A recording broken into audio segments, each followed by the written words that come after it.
bibliothèque de l'École française d'Extrême-Orient à Paris conserve un peu plus de 3000 estampages d'inscriptions d'Asie du Sud-Est, en particulier de Birmanie, du Cambodge, de Thaïlande, du Vietnam et du Champa. Ces estampages sont conservés roulés dans des boîtes de conservation dans les magasins de la bibliothèque. La collecte d'estampages et les études d'épigraphie appartiennent à l'histoire de l'EFEO. Pendant plus de 50 ans, Georges Sédès a entrepris l'inventaire des inscriptions des pays Cham et Khmer. Ce travail avait pour but de faciliter les études en épigraphie et de rassembler l'ensemble des informations disponibles sur les inscriptions. Alors ces estampages proviennent d'inscriptions qui datent en général entre le XIIIe et le XVIe, voire le XVIIe siècle. Pour les premiers siècles, les inscriptions sont les seuls documents écrits qui ont survécu dans l'histoire. Donc l'intérêt pour la recherche est immense, puisque de ces civilisations Thaï et Lao des premiers siècles, les premiers royaumes, nous n'avons que ces documents pour comprendre quel était l'état de la langue, des écritures, l'histoire des dynasties, l'histoire religieuse, puisque en général ces inscriptions portent très souvent sur des actes de fondation religieuse, monastique.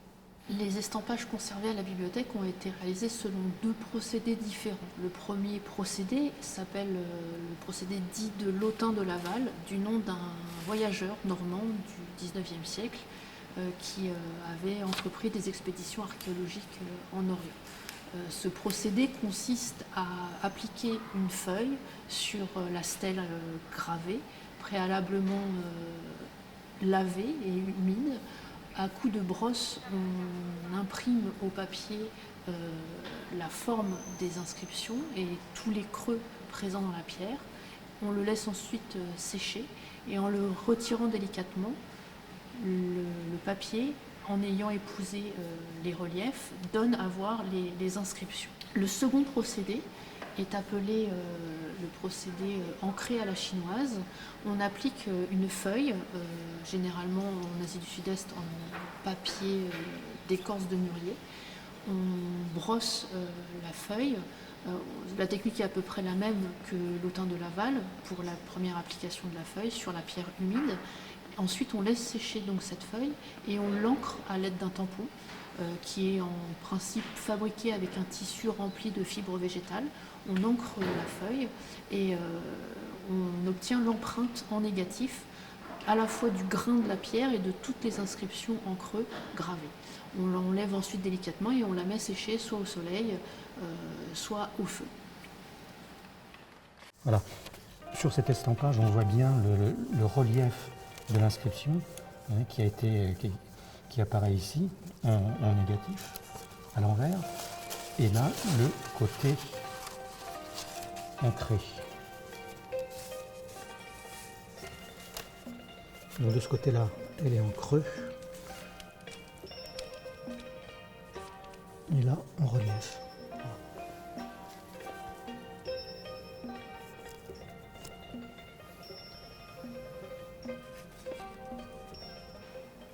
Les estampages, tels qu'ils sont réalisés, sont les documents les plus fiables, ceux qui suivent le mieux l'original, c'est-à-dire la pierre ou le bronze dans lequel a été réalisée l'inscription. Aucune photographie n'arrive à cette qualité et aujourd'hui, les techniques de numérisation tentent d'approcher la haute qualité des estampages, mais ce n'est qu'en cours de réalisation. Il n'y a pas de meilleur aujourd'hui document pour lire une inscription que son estampage, et l'estampage le plus ancien possible, puisque quelquefois les inscriptions, enfin les pierres se dégradent avec le temps et l'exposition à l'air libre. L'appréciation d'un estampage dépend de la qualité de sa réalisation et également, surtout, de la date de sa réalisation par rapport à la date du support qui a été copié.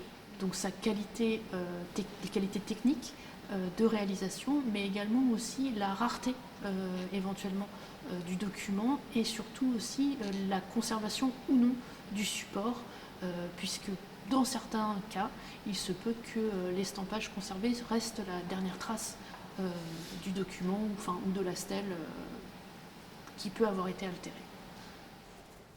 La plus ancienne stèle et inscription de Thaïlande, c'est celle-ci, celle qu'on appelle l'inscription du roi Ramkhameng de Sukhothai. C'est une stèle qui daterait de 1292, fin du XIIIe siècle. Elle est extrêmement importante, c'est la première qui explique l'organisation du premier royaume thaï, qui est le royaume de Sukhothai. C'est une inscription sur 4 faces, vous voyez, 1, 2, 3 et 4. C'est un trésor qui est conservé au musée national. On ne peut plus la toucher, on ne peut plus l'estamper. Donc rien que cet estampage a une valeur absolument considérable. Et ici, on a l'inscription d'un monastère de Chiang Mai qui est assez tardive, mais qui donne des informations historiques très importantes. C'est ce disque qui est le zodiaque et qui nous donne la date précise qui est censée être celle de la fondation de la ville de Chiang Mai en 1296. Voilà. Moi qui connais cette inscription in situ, c'est beaucoup plus facile, je ne dis pas que c'est facile, mais enfin c'est beaucoup plus commode de lire ce document à partir de ces feuilles que face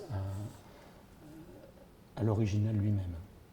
Les programmes d'études actuels à l'École française d'Extrême-Orient sur les corpus des inscriptions khmer et du Champa sont la prolongation de ces inventaires et de leur mise à jour. Les études épigraphiques se poursuivent, ainsi que la production d'estampages par les membres de l'École française d'Extrême-Orient.